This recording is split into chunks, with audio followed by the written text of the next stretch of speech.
mau nikah sama laki gue? Iya? Mau nikah sama laki gue? Lihat sini dong, katakan dengan bangga, aku mau menikahi suamimu kak, gitu.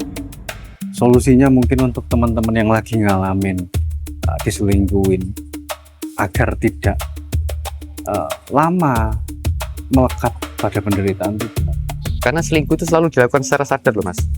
Bukan nggak sadar. Enggak. Aku hilaf ya.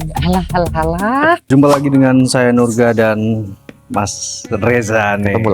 Ketemu lagi di Seni Melihat Fakta. Tema malam ini mas? Tema malam ini adalah yang paling banyak terjadi di kalangan muda-mudi. Kemelekatan terhadap pasangan mas. Alias bucin. Bucin.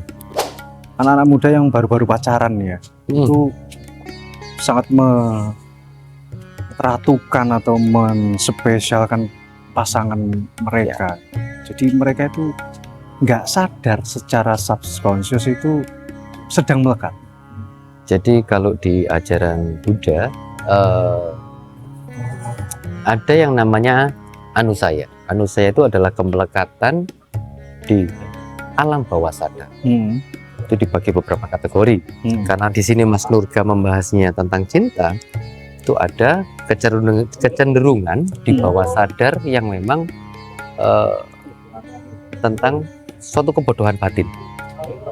Gitu mas. Betul. Jadi kok bisa kebodohan batin? Karena itu adalah korelasinya dengan cinta. Karena sejatinya kita dengan pasangan itu tidak melekat. Karena jangankan dengan pasangan, dengan orang tua kita saja pun kita tidak melekat. Karena kita akan terpisahkan oleh maut. Kalau dengan orang tua, kalau dengan pasangan mungkin ya dengan perpisahan, perceraian atau apapun itu. Kadang orang tidak sadar pemelekatan pada cinta itu akar penyebab dari duka atau penderitaan. Duka. Ya, itu yang akhirnya diserap di bahasa Indonesia menjadi duka. Itu kan dari bahasa Pali yang sebenarnya duha. Duha itu penderitaan. Tuh, jadi banyak dari teman-teman mungkin yang masih belum melalui jenjang pernikahan ini, masih pacaran, terus bucin, ketika di WA agak bales sudah yang aduh gelisah nih ngapain pacar udah. Itu kemelekatan mas. Itu kemelekatan yang nggak disadari tanpa dia sadar. Nah, ini tadi kalau saya Mas Nur katanya, terus lalu saya jawab, itu namanya anusaya. Anusaya itu kecenderungan di bawah alam sadar. Jadi kalau Mas Nur kan nanya lagi, Mas itu gimana sifatnya? Itu sifatnya pasif, tidak aktif. Tidak aktif. Jadi sifat itu kenapa saya bilang pasif? Karena dia akan meledak ketika ada sesuatu yang men-trigger. Jadi ini yang bahaya. Karena kalau ketika kita sedang posisi waspada mungkin kita akan bisa mengantisipasi. Tapi ketika itu pasif dan ada yang men-trigger dan itu meledak, itu bisa menjadi bahaya. Wah sangat bahaya ya mas. Sangat bahaya. Karena itu begitu itu ke-trigger, dia tidak akan bisa mengontrol emosi. Itu pasti. Sedangkan kalau kita memahami, oh ya mungkin saya dengan pasangan saya ini mungkin jodoh karma ya. Tapi ada yang perlu diingat lagi, jodoh karma itu juga punya masa berlaku. Masa berlakunya mungkin dengan perpisahan, dipisahkan oleh maut misalnya. Istrinya mati dulu, entah suaminya yang mati dulu. Oh ya berarti jodoh karmanya selesai sampai di situ. Ada yang dengan perpisahan, mungkin dengan perceraian. Ya berarti jodoh karmanya selesai. Tapi kan akhirnya dari situ kita bisa banyak belajar. Karena memang manusia itu tidak pernah berhenti belajar. Poinnya sebenarnya di situ. Cuman kadang banyak orang yang nggak paham. Kalau pasangan posesif itu tuh melekat juga mas. Sangat melekat malah. Sangat melekat malah. Kental sekali malah. Makanya guys, kalau kalian punya pasangan yang posesif, mending putusin aja lah. Ya. Atau buat latihan belajar ya. Betul. Itu kalau memang udah nggak kuat, putusin aja. Tapi kalau mau melatih diri, nikmati saja. Ya, karena semua itu kan bisa kita komunikasikan. Selama itu bisa kita komunikasikan, kita cari solusinya. Sebenarnya selesai masalah itu. Selesai. Saya tuh jadi ingat perkataannya Gus Dur. masalah itu cuma ada dua. Apa? Masalah yang bisa diselesaikan, Sama. masalah yang tidak bisa diselesaikan. Masalah yang bisa diselesaikan, buat apa kita pikir? Kan selesai nanti masalahnya. Oh iya. Kan? Lalu yang kedua, masalah yang tidak bisa diselesaikan. Yang apa yang dipikir nggak bisa diselesaikan? Kan nggak bisa selesai. Jadi intinya nggak usah dipikir, Berarti yang dinikmati. berarti yang ribet pikiran kita sendiri, Mas. Betul. Kita telaah lagi perkataannya Gus Dur ini, ya benar. Buat apa kita pikir? Oh, masalah nanti juga selesai. Yang nggak bisa selesai Ya ngapain? nggak usah dipikir, nggak bisa selesai. Berarti sebenarnya Gus Dur itu ngasih tahu poin-poin yang agak filsafat ya di situ. Sangat filsafat menurut saya. Jadi apapun bahasa-bahasa beliau itu kan penuh arti dan penuh makna. Tinggal kita lihatnya case-nya gimana gitu loh. Benar, kita tidak bisa hanya sekedar mendengarkan terus kita artikan atau ini kan secara mentah-mentah. Kita perlu dalami banget.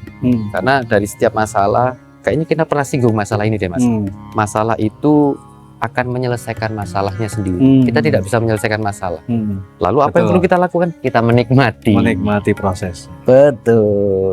Tapi untuk pasangan, Mas, yang menemukan pacarnya selingkuh, itu kan menderita, Mas. Ketika tahu kenyataan itu. Pasti. Solusinya mungkin untuk teman-teman yang lagi ngalamin diselingkuhin agar tidak lama melekat pada penderitaan itu. Berarti dia adalah bukan pasangan yang baik untuk Anda. Harusnya itu ya, sesimpel itu. Kalau memang dia selingkuh, ya sudah. Karena selingkuh itu selalu dilakukan secara sadar loh, Mas. Bukan nggak sadar. Enggak. Aku hilaf ya. Halah. Nggak ada, Mas. Enggak ada. Nggak ada yang namanya selingkuh itu hilaf. Pasti sadar. Karena itu sudah direncanakan. Sudah direncanakan. Dia sudah menata semuanya, termasuk terkait dengan chat, dengan jadwal ketemuan, itu semua dilakukan secara sadar. Iya juga, masuk akal tuh. Iya kan? Jadi kalau memang dia selingkuh, sudah, nggak usah dimaafkan. Memaafkan itu untuk diri kita sendiri. Oke. Tapi untuk next, udah tinggalin aja. Karena memang dia bukan pasangan yang baik. Baik itu kan dalam artian menyeluruh ya, Mas ya. Harus terima faktanya, jangan ditolak ya, Mas. Ya, Setelah balik lagi narimo yang pandum. Ya. Setelah itu kalau misalnya masih ngerasain sakit hati ya terima, rasakan. Wajar, manusiawi, Mas.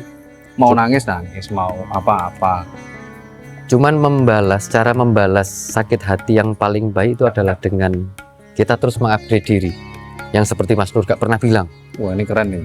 Ya kan, dengan kita mengupgrade diri, dengan kita terus menciptakan karya, terus berkarya, dan kita bermanfaat untuk orang sekitar kita.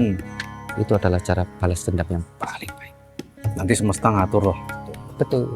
Misalnya kita masih di posisi jadi karyawan ini ya kan, masih jadi staff, punya pacar, diselingkuhin. Oh, nggak apa-apa. Kita upgrade diri. Suatu saat kita ketemu lagi dengan dia, dengan mantan kita, tapi kita sudah jadi manajer, sudah bukan jadi staff lagi. Nah, itu balas dendam yang paling baik. Kenapa? Akhirnya dia menyesal. Nah, akhirnya menderita. Dia bukan kita. Oh gitu. Jadi kembali ke diri sendiri. Betul. Ketika misalnya ketemu fakta selingkuhin, dihianatin atau gimana, balik aja ke diri sendiri, update diri, terus lanjutkan hidup. Nanti biar semesta yang ngatur. Ya, karena sebenarnya gini ya, Mas, bukan berarti kita putus dengan pacar atau kita bercerai dengan pasangan itu adalah akhir dari segala-galanya. Tapi justru disitulah hidup kita dimulai. Itu awal mulai yang baru. Karena apa? Kita sudah mendapatkan pelajaran banyak nih. Mahal kan? Pacaran kan mahal, Mas. Ada budget ngopi, ada kopi, skincare. Itu soponeh. Akeh, Mas, kira-kira ya kan. Nah, dari pelajaran itu, pelajaran hidup ya kalau kita bilang. Kalau terus akhirnya kita selesai dengan dia, itu kita berarti memulai hidup yang baru. Dan poinnya, yuk jangan mengulangi yang seperti ini.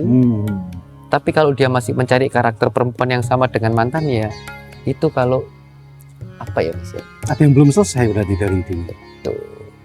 Iya kan? Itu pasti ada yang belum selesai dari dalam diri.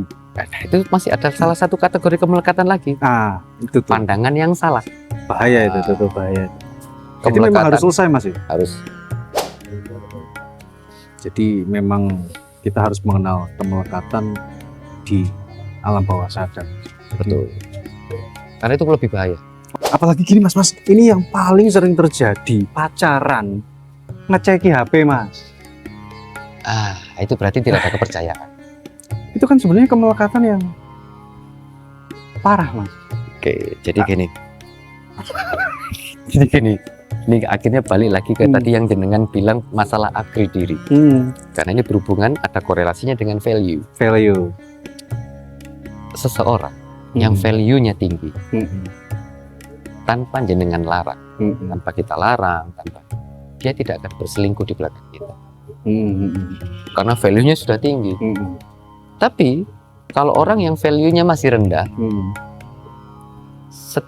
ketat apapun kita larang dia tetap akan mencari celah untuk membohongi kita. Itu sebenarnya guna nggak sih mas kalau anak-anak muda sekarang tuh pacaran masih ada sistem ngecek HP, tukeran password IG, tukeran password TikTok, tukeran password sosmed, terus ada yang sampai di cloning WA-nya. Betul. Itu tolol. Itu tolol. Enggak, itu menderita banget loh mas. Sangat karena dia tidak akan pernah takut nyaman. Betul. Takut kehilangan. Dan di kehidupan sehari-harinya dia tidak akan pernah nyaman. Dia tidak bisa menikmati hidup. Kenapa? Dia selalu overthinking terhadap pasangan. Ngapain sih pacarku? Ngapain sih itu? Menguras energi mas. Menguras energi, menguras saldo. Betul.